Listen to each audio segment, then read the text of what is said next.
I'm a medical oncologist and a geneticist at the City of Hope in Los Angeles, California. And it's been a great pleasure and an honor to be part of a growing work looking at our Hispanic Americans and also looking at the broader global world of Latinos and cancer risk. So I'm a geneticist and oncologist and very interested in cancer risk. One of the things that's apparent to me from my early part of my career was that there were large populations in the US who are underserved. And so in our service to the underserved population, we provided free counseling and genetic testing for women at high risk of hereditary breast and ovarian cancer in one of our safety net hospitals in the San Fernando Valley in Los Angeles. And that experience, while intended to help address the disparity, actually sparked scientific inquiry because we started to understand that certain mutations in the BRCA genes, which are the most important cause of hereditary breast and ovarian cancer, were not random, but rather they were seen repeatedly, different families who are unrelated sharing the same mutations. And that suggested common ancestry. And for many of our families, some of whom are first or second generation immigrants, we also have this issue of people who are part in this world, part in the US, and part in Mexico. So we have an opportunity that we could see that grew in front of us to help with the families of the patients that we take care of in the US and understanding patterns of ancestry that connect these world populations in ways that we all know but really don't appreciate as much as we could. So when we found that some of these mutations were shared, we dive into history of the world. So, for example, one of the mutations we found happens to be common in Spain, and that connects to the colonial influence of the Spaniards. And we know that mutation goes back more than 500 years because of that. That ties us into anthropology and history. The other one that was like that was one called 185 Delegi, a common Jewish mutation. And this mutation is known to be in Jews. They thought it was Ashkenazi, meaning Eastern European origin. But long ago, it was demonstrated that it was also in Sephardim, in the Sephardic Jews from Spain. And in some of our early work in 2005, we were one of the first ones to demonstrate that the observation of this mutation in multi-generational Catholic Mexican families that I saw in Los Angeles all shared the same common haplotype, the same shared chromosome, and that chromosome was shared with the Jews that I took care of in Los Angeles. So this meant that we had a direct connection to over 1,500 years of Jewish history, because it's a Jewish mutation, be sure. It's not Ashkenazi. It's more broad than that. And second, that it really represented an unrecognized diaspora to the New World of Jews who were fleeing Europe and fleeing persecution. We link much of that, for example, to the Spanish Inquisition and the forced expulsion, again, around 500 years ago. And throughout all of this just stimulated our interest. It also stimulated the opportunity to find cheaper ways, because what are the big barriers? The big barriers are cost and adequately trained personnel to be able to realize genetic testing and cancer prevention across all world populations. And so we found that if we could create cheaper tools, we could increase access to more people and therefore make it more likely that we could help other world populations get access to testing. So we went that pathway for a while. Now the sequencing costs are coming down enough that we can do complete sequencing for the same price that we used to be able to do our spot testing.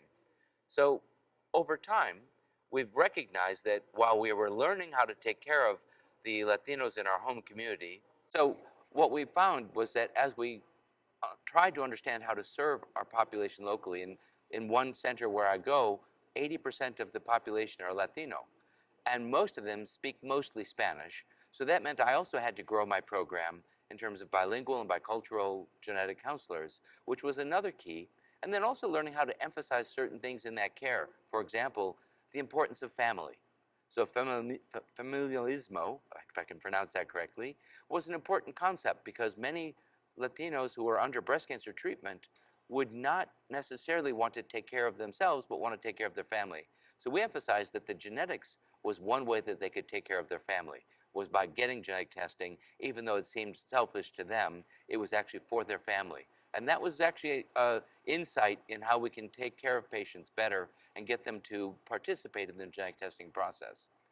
But armed with all of this and knowing that many times we were faced with having a mutation in hand and wanting to help share that information with relatives, many of whom lived in Mexico or South America, how were we going to do that if the infrastructure wasn't there to help these people get access to testing? So that paired with another love of ours, which has been education. So professional education is something we've been doing at City of Hope for 22 years. And in fact, continuous funding from the NCI for developing educational programs for physicians to learn how to do cancer genomics testing. And so we took that concept, married it to the concept that we need more people trained among our friends and colleagues in Mexico and in South America. And so now we have people participating in a 100-hour plus course to learn practitioner level competence. They collaborate with us because we have them open up a registry protocol at their own center that is common with us at the City of Hope. We provide the genetic testing at no cost, research grant supported, with a way of catalyzing implementation of genetic risk assessment in home setting. Even though the testing coverage isn't there yet by the public health system, the costs are getting cheaper, and if we demonstrate the problem, we should be able to influence policy if we show that the uptake is good. And to make a reference to a movie that was in, if you build it, will they come? And the answer is yes, they will come. If they come, will they learn? If they learn, will they do the right thing? And if they do the right thing, will there be less cancer and will they live longer? And if we can prove that arc, then there is no excuse not to have genetic testing as part of the public health covered benefits. And so we're on a long-term margin of, or I should say a trajectory of wanting to create a body of knowledge, a reservoir of understanding, and a demonstration of the problem as it exists, and partnership with people who are solving the problems on the ground where they are in their home states, so that they're demonstrating that they can implement correctly, that they are able to get the right kind of care for these individuals by working with the system to get the care that's needed. Sometimes it's surgery, other times it's screening, and with the end point that will decrease the number of cancers, increase survivorship, decrease the stage at which women are diagnosed with breast cancer, which currently is beyond stage 3 in many of those places. We've run into a lot of barriers. So language, we had to have enough bilingual individuals to be able to help make this happen. Second, our protocol needed to be translated into Spanish, submitted to multiple different IRBs. Ultimately, that was achievable with our partners, our academic partners, like Cynthia Villarreal Garza, who's at Monterrey, Francisco Gutierrez, who's in Oaxaca. We have Yanin Chavary, who's at Nutrition Institute in Mexico City. And all of these are partners in our effort.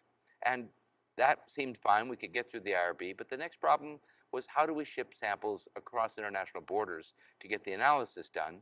And that required COFI-PRE, or a sanitary certificate. That turned out to be a big barrier. It would take us maybe 3/4 of a year to get through the IRB and another year or more to get our COFI-PRE permission to start shipping samples.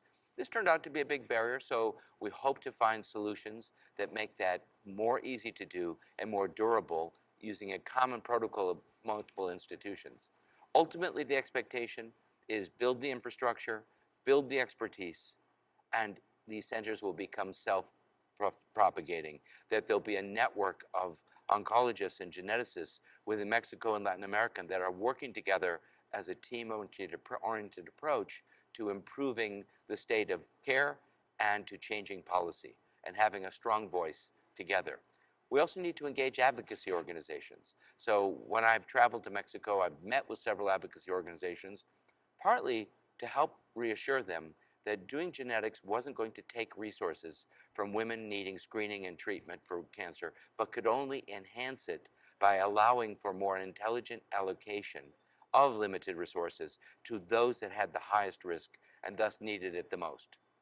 So in all of this, really it's obviously a very ambitious agenda to want to change care, no less, in our country and in other countries, improve the care for Latinos because of the knowledge that we've accumulated from working directly with that population.